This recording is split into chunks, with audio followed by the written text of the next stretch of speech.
हमारे बच्चे इल्म हासिल ना करें, वो गुलाम हो जाए अमिताभ का। वो साहब यहूदो नसारा का पांव धो के पिए, यहूदो नसारा की चप्पल ढोएं, यहूदियों की तरह चेहरा बना के यहूदी बन जाए, क्रिश्चियनों की तरह बर्थडे पार्टी अपने बेटे का मना के वो क्रिश्चियनों का गुलाम बन जाए। ये फिल्म के स्टार की नकल करे, इनके गले में हो सिकरी, इनके हाथ में हो धागा, इनका चेहरा हो यहूदियों जैसा, इनका लिबास हो काफिरों जैसा, इनकी शादी पार्टी हो यहूदियों जैसी, इनके बेटों का बर्थडे पार्टी हो यहूदियों जैसा।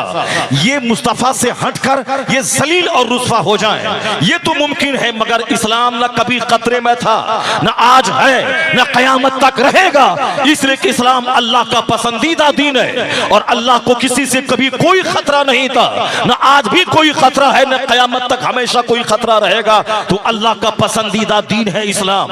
और ये हम और तुम बोलते हो कि इस्लाम का मुस्तकबिल खतरे में है, मगर अमेरिका का यूरोप का एक वैज्ञानिक अपनी जबान में कहता है कि चूंकि इल्म और रिसर्च के ताल्लुक से इस दुनिया का एक बड़ा तबका है जो इस्लाम से मानूस है, वो कहता है कि आने वाले 100 साल के बाद अगर यूरोप बर्रे आजम के तमाम ममालिक में, यूरोप बर्रे आजम के तमाम गांव में अगर कोई मजहब हुकूमती मजहब होगा, वह कौन सा मजहब होगा? हमारा बच्चा लुच्चा लफंगा कव्वाली सुनने वाला, सनीमा सुनने वाला, नमाज नहीं पढ़ने वाला, गुटखा खाने वाला, सिगरेट और बीड़ी से शौक रखने वाला, 24 घंटे मोबाइल चलाने वाला, बदतमीज मस्जिद में भी मोबाइल नहीं छोड़ता है, जलसे में भी मोबाइल नहीं छोड़ता है, स्टेज पे भी मोबाइल नहीं छोड़ता है और अपने खानकाहों में मोबाइल नहीं छोड़ता है। यहूदियों के पास 10 लाख का मोबाइल रहता है मगर उसका मोबाइल जेब में रहता है। यहूदियों के बेटे के पास 5 लाख का मोबाइल रहता है मगर उसका मोबाइल जेब में रहता है। मगर हमारे लुच्चे बेटे,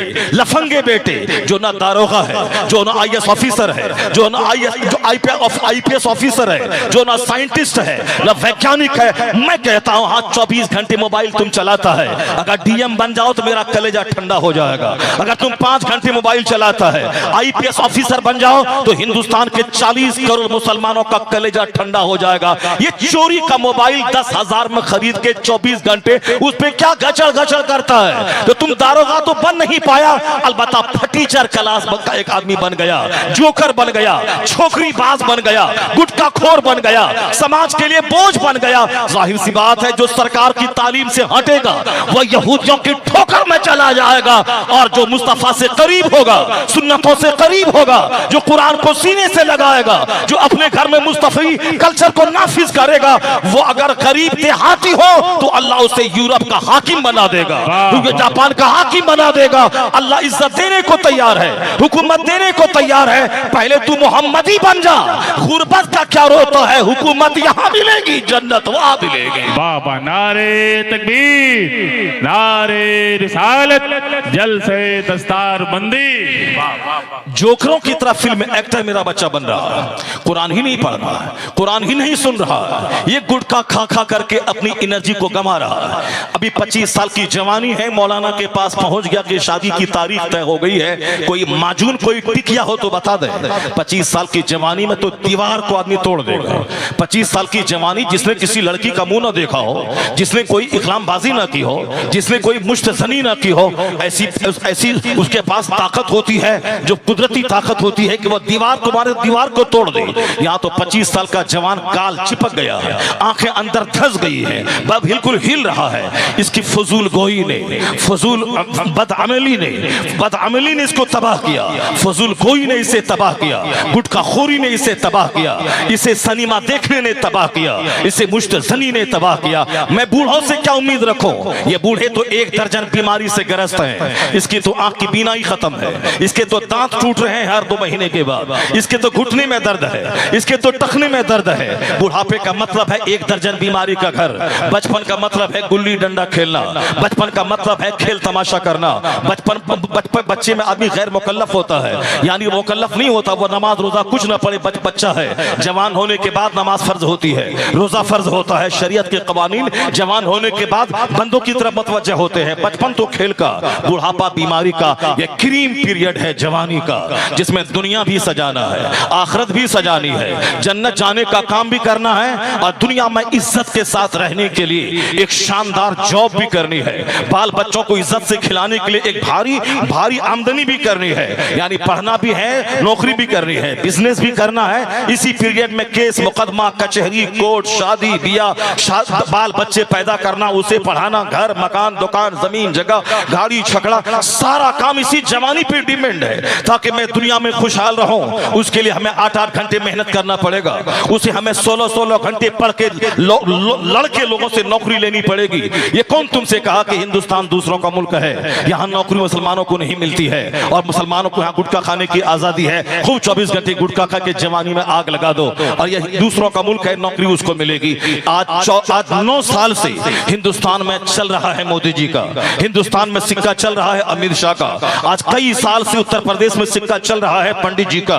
यानी आज लोग कहते हैं कि हिंदुस्तान में यही 3-4-5 लोग हैं जो हिंदुस्तान को संचालन कर रहे हैं और यही लोग कहते हैं ये इस्लाम के दुश्मन है। ये इस्लाम के दुश्मन इसी इनके जमाने में हर साल 25 से लेकर 30 मुसलमान बच्चे IAS ऑफिसर बन रहे हैं, IPS ऑफिसर बन रहे हैं। पिछले बार रिजल्ट निकला था 30 मुसलमान के बच्चे DM बने थे। उससे पहले रिजल्ट निकला था इसी हिंदुस्तान की सबसे बड़ी दरसगाह अल-जामिअतुल अशरफिया का एक प्रोडक्ट मौलाना शाहिद मिसबाही, उन्होंने IAS निकाल के आज हमारे बिहार में IAS ऑफिसर बन के एक लग्जरियस लाइफ गुजार रहा है, एक शानदार सी जिंदगी, एक मदरसे का प्रोडक्ट। इसी पीरियड में, जिस पीरियड में तू कहता यहाँ नौकरी नहीं मिलती, नौकरी मिलती नहीं है, नौकरी लड़ के ली जाती है। मुकाबला कहते ही उसे है जहां मुकाबला हो, जहां कोई 10-12 घंटे पढ़ रहा हो तू वहां 14 घंटे पढ़, जहां कोई 14 घंटे पढ़ रहा हो वहां तू 18 घंटे पढ़। पढ़ने के जमाने में सर के बाल उड़ने लगे, उड़ने दे। पढ़ने के जमाने में पांव की चप्पल घिसती हो, घिस जाने दे। पढ़ने के जमाने में एक बार भी परहेज का हुआ कपड़ा ना पहनना पड़े, मत पहन। पहनने के जमाने में दाल रोटी खानी पड़े तू खा, लेकिन मुकाबला कर उसका। अगर वह 14 घंटे पढ़ता तू 18 घंटे पढ़, तो फिर मुकाबले में जब तू कामयाब हो जाएगा तो अच्छा पहनता रहेगा, अच्छा खाता रहेगा, अच्छी चप्पल पहनता रहेगा, अच्छी पगड़ी पहनता रहेगा। पहले मेहनत तो कर, ये क्रीम जवानी को तालीम के पीछे लगा दे। कौन बोलता नौकरी नहीं मिलती? इस बार अभी रिजल्ट निकला IAS का 8-10 दिन पहले, इसमें 7वां स्थान कश्मीर का एक मुसलमान का बच्चा निकाला है और शुरू के 4 स्थान वह गैर मुस्लिम की बेटियों ने निकाला है। चूंकि बेटों को तो गुटखा खाने से फुर्सत नहीं है, उसको तो छोकरीबाजी करने से फुर्सत नहीं है, उसको तो 3 घंटे सिनेमा हॉल में बैठकर सिनेमा देखने से फुर्सत नहीं है, उसको तो जोकरी और मार धाड़ करने से फुर्सत नहीं है। ये बताएं कि किस कदर विडंबना और अलमिया है हिंदुस्तान का कि इतने सारे जवान मर्द को अल्लाह ने औरतों के मुकाबले में दोगुनी ताकत दिया है। ये रात में 12-12 घंटे जाग कर पढ़ सकता है, ये सरहद पे दुश्मनों से लड़ सकता है, ये हवाई जहाज से लेकर ट्रेन तक उड़ा सकता है और चला सकता है, ये 6-6 महीने पानी में गोता लगाकर वहां के हीरे जवाहरात से वह रोशनास हो सकता है, वह फजाओं में 10-10 महीने तक मुअल्लक रहकर वह कायनात की मिस्ट्री से वह बाखबर हो सकता है। ये मर्दों को अल्लाह ने ताकत उनके मुकाबले में ज्यादा दी है। मर्दों को दाढ़ियां दी हैं ताकि ज्यादा ताकतवर ये बने, मर्दों के चमड़े को मोटा किया है ताकि ताकतवर ये ज्यादा बने। औरतों को अल्लाह ने दाढ़ी नहीं दी है ताकि वह शौहर की आंखों की जीनत बनी रहे, वो अपने बाल बच्चों के लिए एक बहुत बड़ा ताकत का खजाना बनी रहे, वो अपने घर को जन्नत नुमा बनाने के लिए वो अपने घरेलू खातून बनी रहे। आज यहाँ मर्द है जो चूड़ी पहनते हैं, मर्द है जो लंबा बाल रख के रबड़ बांध रहे हैं, ये औरतें हैं जो जींस और टी-शर्ट पहन के मैदान में आ रही है। जिसको एक तमाचा मारा जाए वह चार करवट जाएगी और जो साहब हमारी आवाज को सह नहीं सकती, जिसके पास रात में 5 घंटे दरवाजे पर खड़े रहकर फैक्ट्री के दरवाजे पर वह दरबानी नहीं कर सकती, वह हवाई जहाज फ्लाई नहीं कर सकती, वह ट्रेन चला नहीं सकती, वह ट्रक का ड्राइवर नहीं बन सकती, तो उसके चेहरे पे दाढ़ी इसलिए नहीं है ताकि वह घर में रहे, अपने बच्चों को सलाहुद्दीन बनाए, अपने बच्चों को औरंगजेब बनाए, अपने बच्चों को गाजी बनाए, अपने बच्चों को शहीद बनाए, अपने बच्चों को DM बनाए। पर नहीं तो अगर दोनों बराबर हैं तो 1 साल मर्द बच्चा पैदा करें, 1 साल औरत बच्चा पैदा करे, 1 साल मर्द दूध पिलाएं, 1 साल औरतें दूध पिलाएं।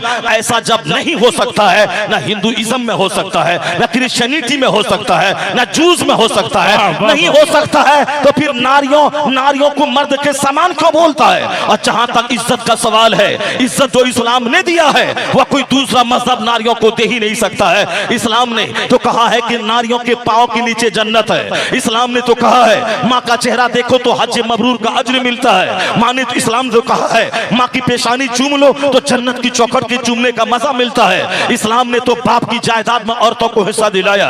इस्लाम ने शौहर की प्रॉपर्टी में औरत को हिस्सा दिलाया। इस्लाम ने बेटों की जायदाद में माँ को हिस्सा दिलाया।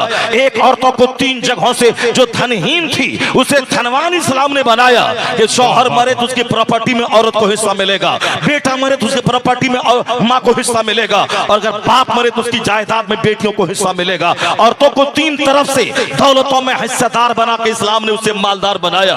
औरतों को चूंकि वह कमजोर है इसलिए मोटी चादर डाल दी ताकि कोई कोचिंग सेंटर में कोई दरिंदा इस पर हमला न करे, स्कूल में कोई दरिंदा इस पर हमला न करे, रास्ता चलते कोई लुच्चा लफंगा इस पर हमला न करे। ये पर्दे की चीजें छुपी रहे, वरना जब से जींस और टी शर्ट चला है आए दिन अखबारात में खबरें आ रही हैं कि औरतों का किडनैप हुआ, 10 बच्चों ने मिलकर उसके साथ गैंग रेप किया, फिर बेइज्जती से बचने के लिए उसको ज़बह कर दिया। यानी पहले किडनैप करना, फिर गैंग रेप करना, इज्तिमाई आबरूरेजी, उसके बाद फिर उसको कत्ल कर देना। हिंदुस्तान का कोई अखबार इस तरह की खबरों से खाली नहीं है, चाहे वो दैनिक भास्कर हो, द टाइम्स ऑफ इंडिया हो, चाहे नवभारत टाइम्स हो, यानी हर अखबार में इस तरह की खबरें रोजाना छप रही है। और ये नारियों के सम्मान की बात कर रहे हैं, नारियों की इज्जत की बातें कर रहे हैं, नारियां बढ़ेंगी और नारियां पढ़ेंगी, बस ये खोखला नारा दे रहे हैं। या रोजाना नारियों की आबरू लूट रही है, यहाँ रोजाना औरतों को ज़बह किया जा रहा है, जहेज न लाने की वजह से उसको प्रताड़ित किया जा रहा है। मुसलमान फैमिली में अगर कोई एक कैरोसिन छिड़कर आग लगाने की बात होती है तो करोड़ों में कोई एक केस 10 साल के बाद आता है, और वहां रोजाना खबरें पढ़ने को मिल रही है, फला हरिजन ने ऐसा किया, फला फला गैर मुस्लिम के घर में ऐसा हो गया। तो अपना दामन झांक के देख ले, कहां औरतों को प्रताड़ित किया जा रहा है, औरतों के सम्मान को नोचा जा रहा है। यहाँ तो इस्लाम ने औरतों को पर्दा इसीलिए दिया है ताकि इसकी आबरू बची रहे। ये किस कदर ताज्जुब की बात है। रेलवे स्टेशन पे मैं नमाज पढ़ता हूँ तो कहते हैं नमाज पढ़ने की जगह मस्जिद नहीं है। ये उसी स्टेशन पर एक लड़का एक लड़की एक दूसरे से चिपक रहा है, चुमा चाटी कर रहा है, कोई खबीस बोलने वाला नहीं है कि इस तरह की हरकतों से क्या मैसेज समाज में जाएगा। एक गलत मैसेज जा रहा है, लोग देखेंगे उस पर क्या गुजरेगा, एक गलत काम यहाँ क्यों कर रहा है, कोई नहीं बोलता। नमाज पढ़ो, अपने खालिक को सजदा करो, तो ये सालिम कहते नमाज पढ़ने की जगह नहीं है, और वहां चूमा चाटी करो, कोई बोलने वाला नहीं है। ये आदमियत है या हैवानियत है, ये शराफत है या शरारत है। एक स्कूल में एक लड़की चड्डी पहन के आ रही है, चपरासी भी मजे लेके देख रहा है, प्रोफेसर भी मजे लेके देख रहा है, टीचर भी मजे लेके देख रहा है, किरानी भी मजे लेकर देख रहा है, स्कूल के सारे अफराद मजे लेके देख रहा है। उसी माहौल में अगर एक लड़की निकाब पहन के आ रही है तो उसको कहता है ये भूतनी है, ये चुड़ैल है, ये आतंकवादियों की बेटी है, बदतमीज वहां नंगी आ रही है, कोई बोलने वाला नहीं। और एक औरत सर से लेके पांव तक हिजाब में आ रही है तो उसको सारे लोग नोच रहे हैं। कौन कहा कि शराफत बढ़ रही है, इल्म बढ़ रहा है, इल्म घट रहा है, शरारत बढ़ रही है, लोग हैवान बन रहे। मुस्तफा ने सच कहा था 1400 साल पहले, तुम जाओ अकूलो अक्सर ज़ाले का ज़मान, एक वक्त ऐसा आएगा अक्सर लोगों की अक्लें छीन ली जाएंगी। शरारत यही है कि निकाब अच्छा नहीं लगता और चड्डी अच्छी लगती है। क्या तू उसकी परवाह कर रहा है, क्या उसको खातिर में ला रहा है, क्या उसकी बात से सुनने के बाद तू नर्वस हो रहा है? ऐसा कभी नहीं होगा कि इन लुच्चे लफंगों को इज्जत मिले और अल्लाह के परस्तारों को जिल्लत का मुंह देखना पड़े। सिर्फ तू मुस्तफा का गुलाम बन, मुस्तफा की तहजीब को गले से लगा ले। इस छुछंदर और बंदर के पुजारी धाराशाही होंगे, मुस्तफा का मानने वाला गुलाम सारी दुनिया में इज्जत पाएगा, यहाँ हुकूमत पाएगा, यहाँ इज्जत पाएगा। जब मरेगा वहाँ काफिरों को जहन्नम की आग मिलेगी, मुसलमानों को मुस्तफा का पोस मिलेगा। नारे तकबीर, नारे रिसालत, जलसे दस्तार बंदी। इन लुच्चों लफंगों की क्या बात सुनेगा? ये अगर बोले इस्लाम खतरे में, उसकी बात मान लेगा तुम? ये बोले इस्लाम का मुस्तकबिल खतरे में, इसकी बात मान लेगा तुम? नहीं माने हो। इसलिए इनके पास न कोई इज्जत है, न कोई वकार है, न इसके पास कोई अकीदा है, न कोई इसके पास कोई शराफत है। ये बताए मैं नमाज पढ़ता हूं तो बोलता है नमाज ना पढ़े, और उसके बाद वहीं पर बैठ कर कोई चुमा चाटी कर रहा, कोई बोलने वाला नहीं है। आखिर जमाने में इंसानों की अक्लें छीन ली जाएंगी। आज मुसलमानों की जिम्मेदारी बढ़ गई है, इसको शऊर से जीना है। मुसलमानों के बच्चों को आज मेहनत से इल्म हासिल करना होगा और दुनिया को बताना होगा तुमने जिस जहालत को इल्म समझा वो इल्म नहीं है। इल्म शराफत का नाम है, इल्म आदियत का नाम है, इल्म मॉरलिटी का नाम है। हमारे कुछ लोग हैं जो उसका झोला ढोते हैं, उसका पांव धो धो के पीते हैं और ये बोलते हैं कि उसका मुल्क है, यहाँ तो उसका नाज उठाना पड़ेगा। किसने तुमको कहा कि उसका मुल्क है? यह तुम्हारे बाप दादाओं का मुल्क है। 1200 साल पहले जो जिन्होंने कलमा पढ़ा, जिनसे कब्रिस्तान भरा पड़ा है, ये उनका मुल्क है। उनका अगर मुल्क है तो मेरा भी मुल्क है, उनका मुल्क है तो मेरा भी मुल्क है। और उनका बादशाह तो जुज़वी और प्रोफेशनल होता है। मेरा बादशाह गरीब नवाज तो 800 साल से अजमेर में रह के सारे भारत को चला रहा है। इसे किसका मुल्क है? दूसरों का नहीं है। यह मुल्क तो ख्वाजा गरीब नवाज का है, ख्वाजा गरीब नवाज के साथियों का है। और तुम कैसे बोला कि दूसरों का मुल्क है? मुकाबला सख्त है, पढ़ाई बढ़ा दे। मुकाबला सख्त है, जागना बढ़ा दे। मुकाबला सख्त है, हिम्मत बढ़ा दे। मुकाबला सख्त है, कपड़े और मकान और गाड़ी की तरफ नहीं बल्कि शिक्षा और इल्म की तरफ जा। 10 बीघा जमीन है, सबको बेच डाल। अपने बच्चों को डीएम बना, अपने बच्चों को एसपी बना, अपने बच्चों को प्रोबेशनरी ऑफिसर बना, अपने बच्चों को जुडिशरी में भेज, अपने बच्चों को लॉयर बना, अपने बच्चों को जज बना, अपने बच्चों को हिंदुस्तान के सारे दफातर में भेज दे ताकि दुश्मन मजबूर हो जाए तुम्हें रखने पर। तुम्हारी क्वालिटी को देखकर क्वालिटी बढ़ा दे। वो डिग्रीधारी मत बन, वह झोला छाप डॉक्टर मत बन, बल्कि डिग्रीधारी भी मत बन। अभी क्वालिटी को देखा जाता है। क्वालिटी जिसके पास रहे वह ना चाह करके भी तेरे बच्चों को डीएम बनाता है, क्योंकि उसे हिंदुस्तान चलाने के लिए आदमी चाहिए। और आदमी वही जिसके पास एबिलिटी मौजूद हो। वो तो कमजोरों की कहानी है कि दूसरों का मुल्क है। ये लोग अमेरिका से लौट के आते हैं, मैं अक्सर बोलता हूं, ये बोले कि अमेरिका की सड़कें हिंदुस्तान से अच्छी हैं, चलेगा। वह बोले कि जापान की बिल्डिंग हिंदुस्तान की बिल्डिंग से ज्यादा फ्लैग बोस है, वो चलेगा। वह हिंदुस्तान से ज्यादा अमेरिका यूरोप की तारीफ करें, चलेगा। और मेरा बच्चा अमेरिका से घूम के आने के बाद नहीं बोलता वहां के व्हाइट हाउस हिंदुस्तान की पार्लियामेंट हाउस से ज्यादा खूबसूरत है, वहां की सड़कें हिंदुस्तान से ज्यादा अच्छी चिकनी है। नहीं, वो यही बोलता है हिंदुस्तान हिंदुस्तान है। अमेरिका से अच्छा हिंदुस्तान हमारा, चाइना से अच्छा हिंदुस्तान हमारा, ब्रिटेन से अच्छा हिंदुस्तान हमारा, नॉर्वे कनाडा से अच्छा हिंदुस्तान हमारा। और हम फख्र से कहते हैं इन सारे जहां से अच्छा हिंदुस्तान हमारा। हम बुलबुलें हैं इसकी ये गुलसिता हमारा। तो हमने वो नारा दिया था, आज वो नारा हर शख्स की जबान पे है। हमारे बाप दादाओं ने हिंदुस्तान के जर्रे जर्रे से प्यार करना सिखाया है। 2-4 लुच्चे लफंगों को देखकर ये नहीं बोला जाएगा कि इस्लाम खतरे में है। हिंदुस्तान दिल्ली की कोई बंदरिया इस्लाम और पैगंबर इस्लाम और कुरान के खिलाफ बोले तो उसको सुनने के बाद तुम नर्वस मत हो जाना कि मुसलमान बनने की सजा ये मिल रही है। वो हमारे पैगंबर और हमारे कुरान के खिलाफ वो अपमानित जुमले इस्तेमाल कर रहा है। उन जोकरों की बात पे कान ही नहीं धरना है। वह सिर्फ चंद रोटी खाने के लिए कुत्ता जैसे भौंकता है, उसी तरह 2 रोटी खाने, कुर्सी हासिल करने, सीट लेने, एमएलए बनने, प्रधान बनने, विधायक सांसद बनने के लिए वह भौंकता है। और कोई मुद्दा अगर नहीं मिलता है तो एक इस्लाम मुद्दा मिलता है, एक कुरान उसको मुद्दा मिलता है। उस कुरान और इस्लाम के खिलाफ जहर उगल के अपने ग्रुप में वह हीरो बनना चाहता है, वरना उसकी इल्मी लियाकत का तो ये आलम है। एक जुमला कायदे से उसको हिंदी नहीं आती है, एक जुमला कायदे से अंग्रेजी नहीं आती है, वो चला है इस्लाम के खिलाफ जबान खोलने। मैं बताऊंगा ठहर कर कि यूरोप का जॉर्ज बर्नार्ड शॉ ने क्यों कहा था, if any religion has a chance of ruling over England ने Europe within the next 100 years it is Islam. आने वाले 100 साल के भीतर पूरे यूरोप बर्रे आजम में अगर कोई मजहब हुकूमती मजहब बनने वाला है तो वह मजहब इस्लाम बनने वाला है। बर्नार्ड शॉ ने कहा, कोई मौलवी नहीं बोला है, कोई पीर साहब नहीं बोले, हम लोग तो बोलते रहते हैं, मगर यह जुमला एक क्रिश्चियन का है जो यूरोप में आज से 50 साल पहले जिसकी मौत हो गई और जिससे हजरत मौलाना अब्दुल अलीम सिद्दीकी मेरठी अलैहि रहमा से एक जबरदस्त मुनाजरा हुआ था।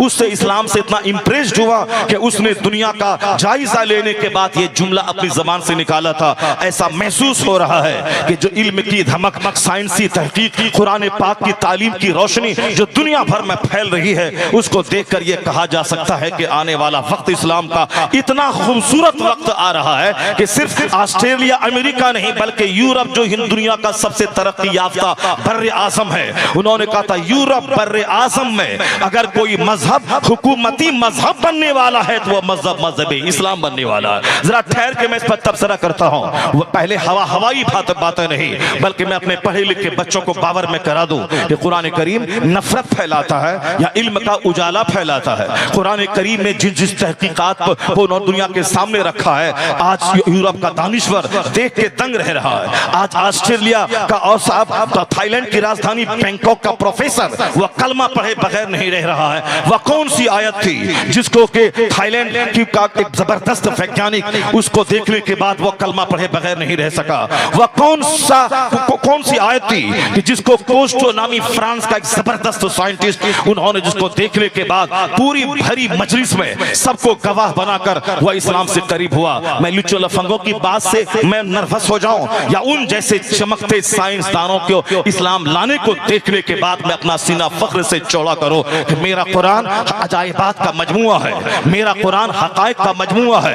हुजूर ने कहा था ला तनक़ज़ी अजाइबहु, यानी इसके अजायबात कभी खत्म ना होंगे। और दूसरी अल्लाह फरमाता है एक जगह कि सनुरीहिम आयातिना फिल आफाक व फी अनफुसिहिम हत्ता यतबय्यन लहुम अन्नहुल हक। अल्लाह कहता we shall show our portents in the horizons and in themselves that it will be manifest that it is true. अल्लाह कहता मैं अपनी निशानी दिखाऊंगा, इतना दिखाऊंगा दुनिया भर में ताकि सारे लोग जान जाएं कि ये कुरान हक है, यह इस्लाम हक है, अल्लाह हक है और मुस्तफा हक है। मुसलमानों का यकीन कमजोर हो रहा है। इसको बोला जाए कि औलाद को ज़बह मत कर, अल्लाह रोजी देने वाला है, इसको यकीन ही नहीं होता। ये काफिरों का देखा देखी दो बच्चे के बाद या तो कंडोम का इस्तेमाल करता है या तो माने हमल अद्वियात का इस्तेमाल करता है, चूंकि यकीन ही कमजोर हो गया। क़यामत की निशानी है कि आखिर जमाने में इल्म दुनिया से उठा लिया जाएगा। वयुरफाउल इल्म, इल्म दुनिया से उठ जाएगा आखिर जमाने में। जब इल्म उठ जाएगा तो फिर जहालत जाहिर होगी। कोई एक आलिम नहीं मिलेगा दुनिया में जो फराइज के मसले को बता दे। दो भाई आपस में लड़ेंगे, इतनी प्रॉपर्टी मेरा बाप छोड़ के मरा है और हम दो भाई हैं, एक बहन है, हमारी एक फूफी है, हमारी एक फूफी है, हमारा एक भतीजा है, और किसमें जायदाद तकसीम कैसे होगी कोई नहीं बता पाएगा। एक मुत्तकी फकीह आलिम भी हो वली भी हो ढूंढने से नहीं मिलेगा। आया है हदीस में कि मोटा ताजा जानवर लेकर एक शख्स मुत्तकी फकीह की तलाश में निकलेगा, उसका जानवर दुबला पतला हो जाएगा लेकिन कोई मुत्तकी फकीह नहीं मिलेगा। किसी के पास इल्म होगा तो तकवा नहीं होगा, नमाज की पाबंदी नहीं होगी। किसी के पास नमाज की पाबंदी तकवा होगा तो इल्म की कमी रहेगी, यानी उसके पास इल्म का चिराग नहीं रहेगा। इस तरीके से दुनिया में हालात किसी हद तक इसी तरह के पैदा हो गए हैं। एक तरफ इल्म है तो तकवा नहीं है, एक तरफ नमाज रोजी की पाबंदी है तो इल्म नहीं है। और धीरे धीरे इल्म दुनिया से उठेगा तो लोग जाहिलों को अपना सरदार बनाएंगे, जाहिल गलत मसला बताएगा, खुद भी गुमराह होगा और कौम उसकी सारी गुमराह होती जाएगी। और जब इल्म उठा लिया जाएगा तो उस जमाने में आदमी जाहिलों से बदतर हरकत करेगा, जानवरों से बदतर हरकत करेगा और फिर शराब कसरत से पी जाएगी। ये क़यामत की निशानी है कि इल्म उठा लिया जाएगा, ज़िनाकारी जाहिर होगी, यानी इस कदर आदमी के बदन में ज़िना शहवत कूट कूट कर भर दी जाएगी कि 3 साल का बच्चा भी ऐसी बातें बोलेगा जिनकी बातों से शहवत टपकेगी। 4 साल का बच्चा भी ऐसा काम गली में करेगा जिसको देखने के बाद एक 24 साल का जवान शर्मा जाएगा। और फिर चाहे पढ़ा लिखा आदमी हो बेपढ़ा लिखा आदमी, वो अपने दफ्तर में बैठकर, मदरसे में बैठकर, स्कूल कॉलेज में बैठकर, हर जगहों पे बैठकर सिर्फ शहवत की बात करेगा। ये मर्द पैदा एक जुज़वी काम था, एक पार्शियल काम था कि मर्द औरत का रिश्ता बड़ा घना होता है। बाकी रही बात ये जबान पे हमेशा चौक चौराहे पे गली कूचे में जानवरों की तरह सिर्फ शहवत का चर्चा करना, चूंकि आदमी की शहवत गालिब आ जाएगी, इसके दिल और दिमाग पे सिर्फ एक ही जुनून चढ़ जाएगा। वह मकान बनाना उतनी बड़ी कामयाबी नहीं समझेगा जितनी बड़ी कामयाबी समाज की एक लड़की को हासिल करना समझेगा। 24 घंटे नेट चलाना, किसी लड़की से चैटिंग करना, फिर उसके बाद उसके लिए पागल हो जाना और बाप माँ से कहना मेरी शादी वही होगी और मैं उसी के लिए पैदा हुआ हूँ, और वो भी बोलती मैं इसी के लिए पैदा हुई हूँ। समाज के लोग कहते हैं कि अरे वो लड़की तो यूज्ड है, उसके 3 हमल हॉस्पिटल में गिराए जा चुके हैं, उसको तो मैं जान रहा हूँ। ये बोलता नहीं वो तो अनटच्ड है, वह तो मेरे लिए पैदा हुई है। शहवत अंधा बना देती है, शहवत आदमी को भले बुरे की तमीज खोने पर मजबूर कर देती है। जब इल्म घटेगा तो शहवत बढ़ेगी। 4 साल का बच्चा, 7 साल का बच्चा, 8 साल का बच्चा, मेरी आंखें समाज में गली कूचों में इस तरह की हरकतों को देखती हैं और मैं इस हदीस से पाक को पढ़ता हूँ किस कदर हुजूर ने 1400 साल पहले जिस जमाने में मर्द ताकतवर होते थे, जिस जमाने में शहवतों का इतना चर्चा नहीं था, जिस जमाने में आला कामयाबी हासिल करना यही उनका मतमहे नजर था, जिस जमाने में जिहाद करना, 30 साल अपने गांव छोड़कर सरहद पे रह के इस्लाम बचाना, ये वहां के मर्दों का कमाल था। और वहां की औरतें इस कदर साबिरा शाकिरा, इस कदर जबरदस्त ताकत वाली होती थी कि शौहर की जुदाई में 30 साल गुजार देती, न नजर बहकती थी, न जबान बहकती थी, न उनके हाथ बहकते थे, न उनके पांव बहकते थे। यहाँ तो 10 दिन की जुदाई में ये सारा तमाशा होता है कि निगाहें भी आजाद हैं, जबान भी आजाद है, आंख भी आजाद है, हाथ और पांव भी आजाद हैं। अल-जामिअतुल अशरिफिया का माहनामा अशरिफा की रिपोर्ट के मुताबिक यानी जो शौहर बाहर से विदेश से घर आया है वो यहाँ से जा रहा है, अभी गए हुए एक दिन नहीं हुआ है कि दूसरे दिन होटल से फोन आता है कि कस्टमर आया है। और जब ये दूसरे ही दिन जो शौहर के साथ 1 महीना रह चुकी है, शौहर आ चुका है, पर होटल पहुंच जाती है। जब होटल के कमरे में पहुंचती है तो देखती है वहां कोई कस्टमर नहीं, उनका शौहर वहां मौजूद है। जिस शौहर को जानकारी मिली थी उनकी बीवी ऐसी ऐसी करती है, मेरी फ्लाइट के बहाने वो उसी होटल में जाकर उन्होंने ठहरा। जब उसकी बीवी आई, आंखें 4 हुई थी, बताएं कि पांव तले की जमीन खिसक गई होगी। कैसा मंजर रहा होगा कि अपने शौहर के साथ रहकर 2-4-10 महीने भी नहीं हुए हैं, बल्कि एक दिन पहले शौहर घर से निकला है और दूसरे ही दिन होटल से फोन आया है और वहां जा रही है। किस कदर दुनिया कहां जा रही है। शहवतों का माहौल, निकाब पहनने के बाद भी निकाब चुस्त ऐसा कि आप सर से लेके पांव तक सारे आज़ा झलके, दुपट्टा ओढ़ने के बाद बाल की स्याही झलके। ये निकाब नहीं, एक रस्म की पाबंदी है। ये मोटी चादर ओढ़ने को इस्लाम ने कहा है, ढीली ढाली चादर, मोटी चादर जिससे बाल की स्याही न झलके, बदन का कोई अंग न झलके। निकाब पहनना, ये पर्दा, ये बुर्का पहनना जरूरी नहीं है। इस्लाम ने मोटी चादर रखने को कहा है, ऐसी मोटी चादर जो सर से लेके पांव तक सारे पार्ट्स को ढांप ले। और यहाँ तो तरह तरह के तराश खराश के बुरके निकल रहे जिसके पहनने के बाद आदमी के आज़ा बाहर से झल गए। शर्म और हया सबसे बड़ी चीज है। अपनी बहन, अपनी बेटी, अपनी बीवी को बताएं कि पर्दे का मतलब क्या होता है, इस्लाम ने पर्दा क्यों फर्ज किया है। शहवत कूट कूट के भरी जा रही है। निकाब के अंदर मोबाइल है, उस मस्जिद नबी के सहन में बैठी हैं, उस मोबाइल से चैटिंग शुरू है। मस्जिद नबी तो वो मस्जिद नबी है जहाँ आदमी को 8 दिन रहने के दरमियान 1 लाख दुरूद पढ़ना चाहिए। हमारे हुज्जत कराम वहां जाते हैं, 8 दिन मदीने में रहते हैं, 40 वक्त की नमाजें पढ़ते हैं। मैंने अभी 5 दिन पहले हाजियों के एक जलसे में मैंने कहा था मोबाइल यही तोड़ दें, यही फेंक दे मोबाइल को और बगैर मोबाइल के जाएं। जैसे एहराम बांध लिया, कफन पहन लिया, अब कफन पहन के आप सोच लें कि मैं मर गया, घर वालों के लिए मैं मर गया हूं। वहां से फोन मत करना। अगर तुमने वहां से फोन किया और बोला कि बेटी की तबीयत खराब है और तुम आ भी नहीं पाओगे और वहां मस्जिद नबी में दुरूद पढ़ने में मन नहीं लगेगा, खाने काबा का तवाफ करने में दिल नहीं लगेगा, मैदान अरफात में गुनाहों की माफी की भीख मांगने का जुमला जबान पे जारी नहीं होगा। एक ही जुमला होगा, या अल्लाह मेरे बच्चे को अच्छा कर दे। अगर बता तू वहां मर गया और घर वाले को फोन हो गया तो घर वाला वहां जाके तेरी डेड बॉडी को हिंदुस्तान ला भी नहीं सकेगा और यहाँ से फौरी जा भी नहीं पाएगा। तो वो बोलेगा घर वाला वही मरना अच्छी बात है, वही बकी शरीफ में दफन हो जा, वही जन्नतुल माला में दफन हो जा। जब मरना आखिरी बात है, उसके बाद जो मुसीबतें हैं वो तो हल्की मुसीबतें हैं। मरने के बाद तुम यहाँ फौरी हद छोड़ के आ नहीं सकते और ये तेरा बेटा वहां नहीं जा सकता। फिर ये 24 घंटे गटर गटर करने का क्या मतलब है। रोज़े रसूल पे फोन से बात, अरफात के मैदान में फोन से बात, मुज़दलिफा में फोन से बात, मीना में फोन से बात। पैसा हुआ फौरन टिकट कटवाया चला गया और एहतराम से दिल खाली है। जहां जुनैद और बायजीद जैसे बुजुर्ग सांस रोककर हाजिरी देते हो ताकि सांस चलने की आवाज भी मुस्तफा के रोजे पे बुलंद न होने पाए। और वहां से जाए कि मोबाइल लेकर अपने घर वालों से कहना कि मैं हुजूर के रोजे पे खड़ा हूं, तुम वहां से सलाम कर। बदतमीज, तुम हुजूर के रोजे के सामने खड़ा है, तुम सलाम नहीं पढ़ रहा है और तेरी बीवी वहां से 5000 किलोमीटर दूर है, उससे सलाम पढ़वा रहा है। पहले तुम सलाम पढ़ने का तरीका सीख ले। जहां सांस की आवाज बुलंद न हो वहां फोन की आवाज बुलंद कर रहा है। कुछ अमीनी ऐसे होते हैं जो अपनी पीठ को रोज़े रसूल की तरफ करके वो ऐसे सेल्फी लेते हैं, उसे तो जाना ही नहीं था, मर जाना था। पैसों की फरावानी हुई और चलते बने, न आदाब सीखा, न हरम की जमीन का एहतराम सीखा, न मौलाना के पास जाके 2-4 महीने मैं जाके लब्बैक ही कहना नहीं सीखा और तवाफ के दरमियान की दुआएं नहीं सीखा। हज में कितने फराइज वाजिबात और सुनन है उसको नहीं सीखा। पैसा हुआ, वीजा लगाया और चल दिया। अब हाँ दूसरों से कहते हैं कि लब्बैक पढ़वा दीजिए और मेरा एहराम बंधवा दीजिए, चले जा रहे हैं। कमाई जैसी की तैसी, वहां गए आइसक्रीम खाना और मोबाइल चलाना। हरमैन की एक नेकी 1 लाख के बराबर है, मस्जिद हराम की तो एक गुनाह भी 1 लाख के बराबर है। वह मस्जिद हराम, दुनिया की दूसरी मस्जिदों में दुनिया की बात करना हराम है और दुनिया की दूसरी मस्जिदों में जो दुनिया की बात करता हो उसकी नेकियों को इस तरह से ये दुनिया की बातें खा जाती हैं जिस तरह से आग को लकड़ियां खा जाती हैं। आपके गांव की मस्जिद, इस मस्जिद में दुनिया की बात करना हराम और नेकियों को खा जाती है जिस तरह आग लकड़ी को खाती है। और मस्जिद हराम जो दुनिया की सबसे बड़ी मस्जिद, जिस मस्जिद का एक सजदा 1 लाख के बराबर, जहां का एक रुकू 1 लाख के बराबर, उस मस्जिद हराम में घंटों घंटों फोन पे चिपका रहना, फोन से बातें करना, और वह हालत एहराम में फोटो लेकर व्हाट्सएप पे डाल देना, और उसको यूट्यूब के जरिए पूरे अपने दोस्तों में शेयर करना, उसको फेसबुक के जरिए। बदतमीज, बेहतर था कि तू नहीं जाता वहां जाके। ये क्या खरबा गुना तुमने मोल ले लिया, जो हिंदुस्तान में हराम था तो था ही, वो वहां जाके 1 लाख गुना ज्यादा गुना तुम करके आ गए। इसलिए हदीस में एक पढ़ता हूं आपके सामने, जब नापाक कमाई, नाजायज कमाई, झूठ बोल के जो माल कमाया हो, जो दूसरों की जमीन पर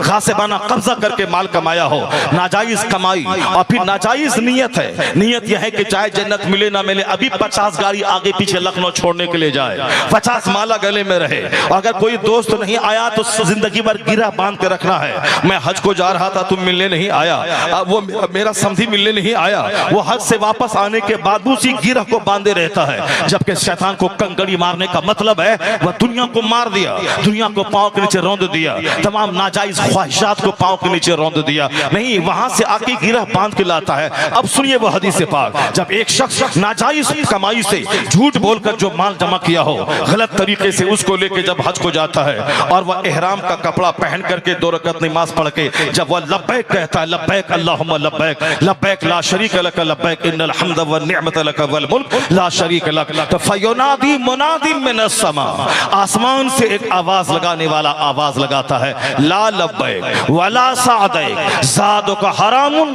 व हज्जुका मरदूदुन। यानी आवाज आती है आसमान से, आवाज लगाने वाला एक आवाज लगाता है, एक फरिश्ता, जाओ जाओ, तेरा सफर का खर्चा वो हराम का था, और तेरा लब्बैक कहना कबूल नहीं है, तेरे हज को तेरे चेहरे पे मार दिया गया है। दुनिया में तो हज का ढंडोरा पीटा गया, खूब आइसक्रीम खा के और फोन से बात करके आए। तुम्हें तो समझना चाहिए, तो कफन पहन लिया तो अब मैं चलो मर जाऊं वहां, तो मेरी नस्लें मेरी मौत पे रश्क करेंगी कि मेरा दादा, मेरा परदादा, मेरा बाप हरम की जमीन में मौत पाया, तो नस्लें फख्र करेंगी। और अगर तू वापस आ गया वहां से हरमैन शरीफैन की बरकतें हासिल करके, तो जब तू 40 दिन के बाद अपने बच्चों से मिलेगा, ऐसा लगेगा जैसे दूसरी जिंदगी अल्लाह ने अता कर दी।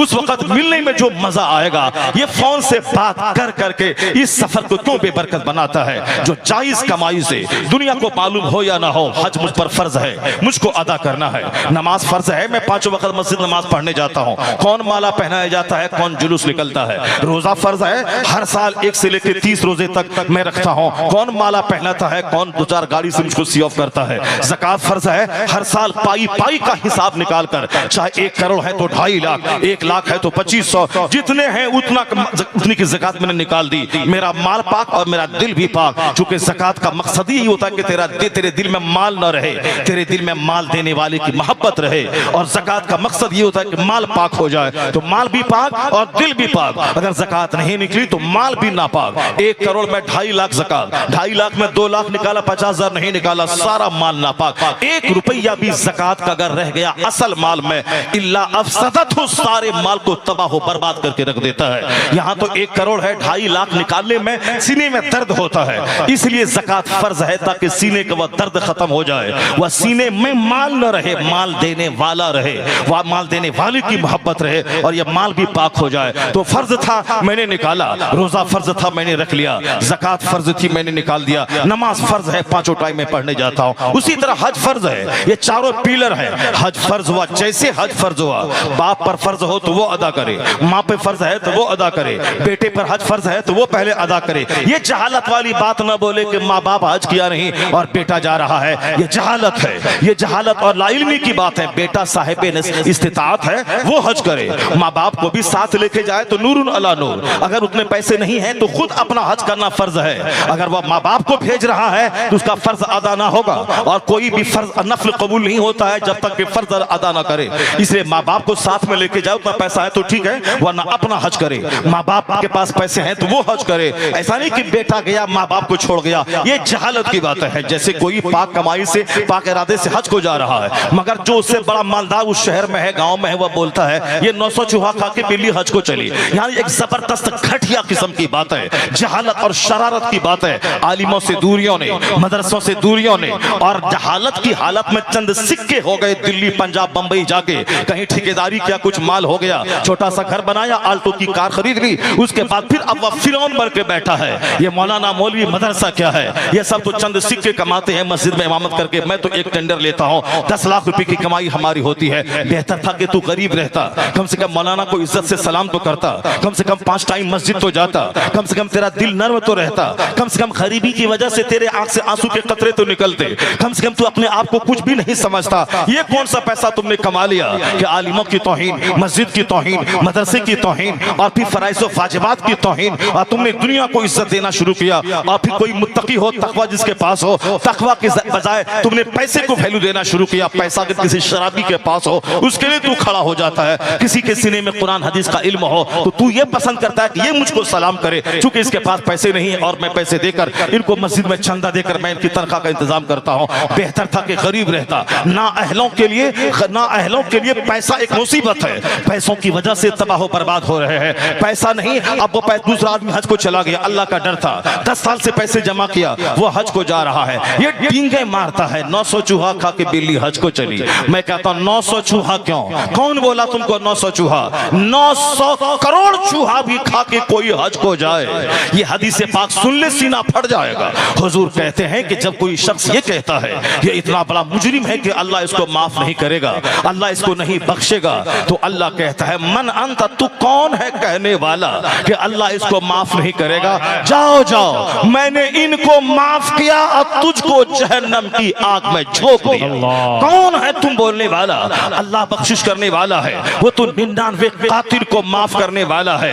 अल्लाह वो दिल देखता है कि दिल में कितनी मोहब्बत, कितना खौफ अल्लाह का है। नमाज, रोजे, हज, ज़कात फराइज़ व वाजिबात फराइज़ हैं, इसको तो अदा करना ही है। एक वक्त की नमाज छोड़ना हराम और गुनाह कबीरा है, और नमाज फर्ज आजम है, नमाज का छोड़ना भी गुनाह आजम है। नमाज छोड़ने के बाद अगर कोई बोले तो अल्लाह तो दिल देखता है, उसकी झूठी बात नहीं मानी जाएगी। फराइज़ व वाजिबात की अदायगी के बाद अगर वह बोलता है मैं तो बज़ाहिर सजदा करता हूँ, कबूल करना अल्लाह का काम है, मैं तो सिर्फ कानून पे अमल करता हूँ, अब वह रोता रहता है इलाही मेरा काम था बज़ाहिर कानून पे अमल करना, मैं नहाया धोया, कपड़ा मेरा पाक, जगह पाक, बदन पाक, मैंने ज़ाहिरी तौर पे क़िरात सीख ली, रुकू और सजदा कर रहा हूँ, बाकी कबूल करना तेरा काम है। वो बोले फजल इलाही से कबूल होगा, वो बोले अल्लाह के करम से कबूल होगा। यहाँ शराब पीता है और बातें इस तरह की डींगे मारता है। 900 करोड़ चूहा खा के अगर कोई हज को जाए, अगर अल्लाह ने हज कबूल कर लिया, उसके सारे गुनाहों को माफ कर दिया, तो तेरा सीना क्यों फटता है?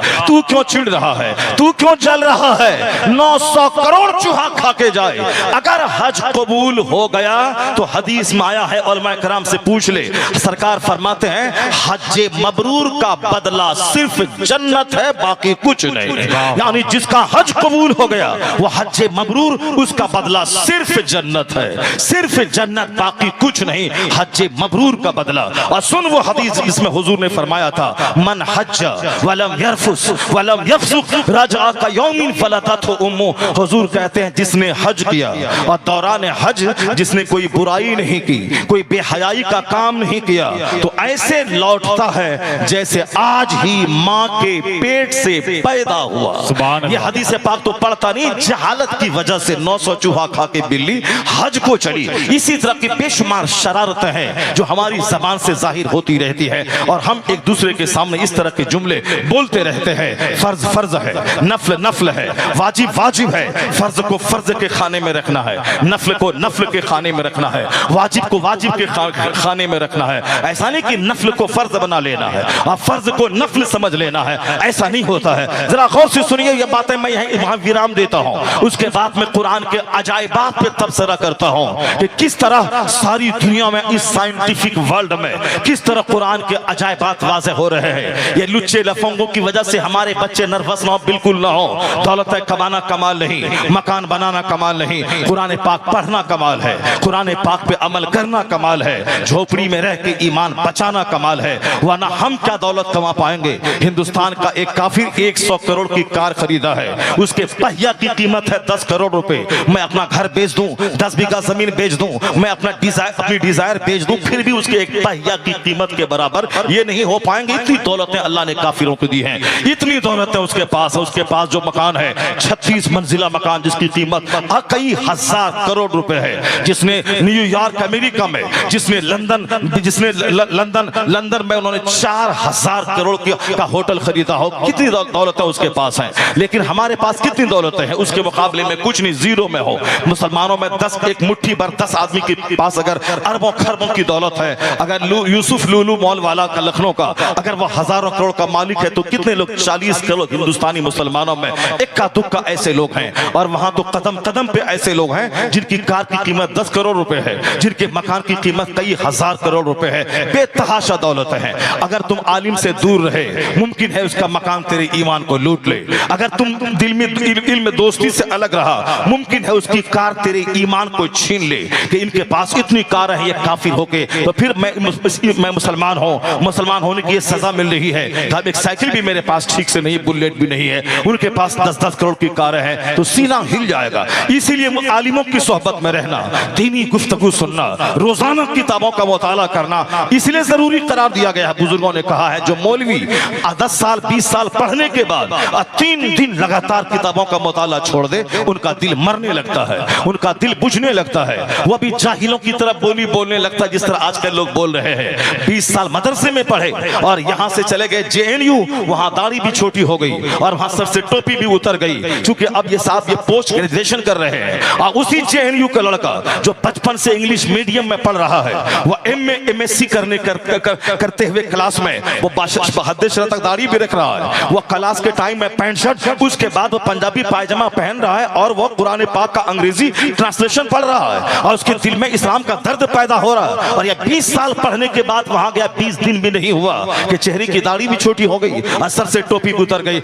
इसका मतलब है कि किताब पढ़ा, वो किताब दिल में नहीं उतरी है। सिर्फ जबानी तौर पर पढ़ना कमाल नहीं है, बल्कि उसे दिल में जगह देना, उस पर गौर व फिक्र करना, यह कमाल है। बुजुर्गों ने कहा है कि मुताला मरते दम तक करते रहना है। जमीन फौरन सूख जाती है जब 2-4 दिन तेज धूप होती है, जमीन मर जाती है। उसको दोबारा जिंदा करने के लिए बारिश मतलूब है, जाके अंदर से पानी डालें या फिर आसमान का पानी पड़े, तब वह खेत जिंदा होता है, तब दूसरी फसल लगती है। 2-4 दिन की धूप जमीन को मार देती है, जलाकर राख कर देती है। उसी तरह 2-4 दिन घोंडों की सोहबत, लुच्चों की सोहबत, लफंगों की सोहबत, बेनमाजी की सोहबत, दुनियादारों की सोहबत, यह दिल को मार देती है, यह दिल को जला के राख कर देती है। इसलिए हुजूर ने कहा था मालदारों के पास मत बैठना ए आयशा, मालदारों के पास बैठने से दिल सख्त हो जाता है। और यहाँ हम मालदारों की सोहबत तलाश करते हैं, कहाँ मिले कोई प्रधान, कहाँ मिले कोई सांसद, कहाँ मिले कोई विधायक। इसीलिए हमारा दिल जब मर गया तो हम अपना नेता किसी डकैत को बनाते हैं, किसी चोर को बनाते हैं, किसी मर्डरर को बनाते हैं, किसी हरामखोर को बनाते हैं। और जब वह हरामखोर मर जाता है तो मैं खौफज़दा हो जाता हूँ,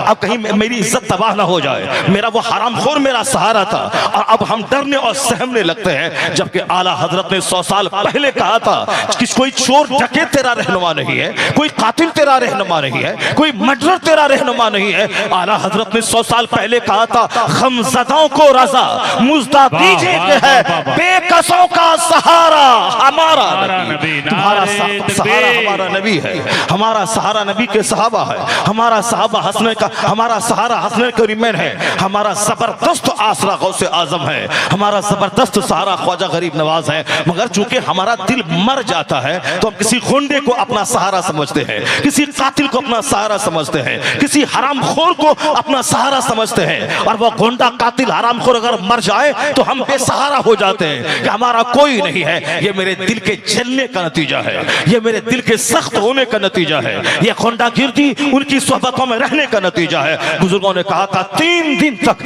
कोई किताब को मत का मुताला ना करे, उसका दिल मरने लगता है। कौन जो मौलाना 20 साल पढ़ा उनकी बात है।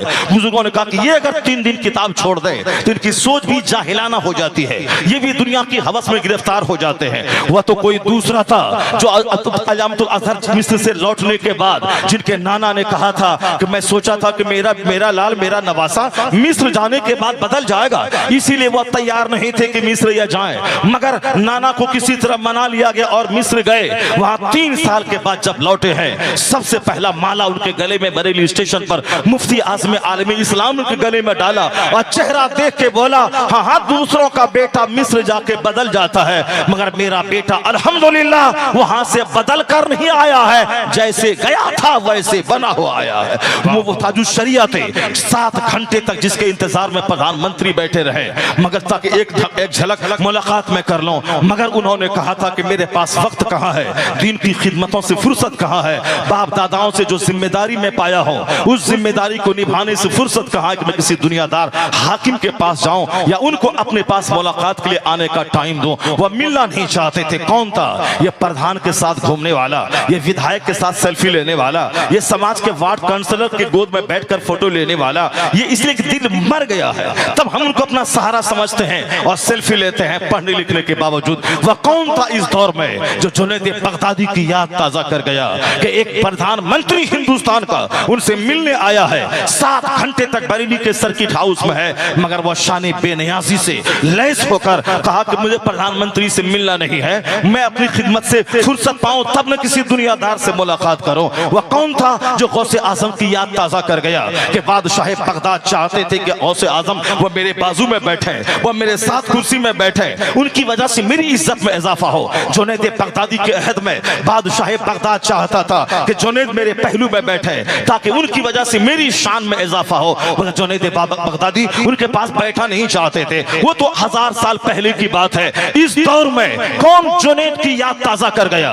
इस दौर में कौन गौसे आजम का नाइब बनकर उनकी याद ताजा कर गया? उसी को दुनिया कहती है कमोबेश 10 करोड़ मुरीदों का मुर्शिद बरहक हुजूर अख्तर रजा खां अजहरी ताजुश शरीयत।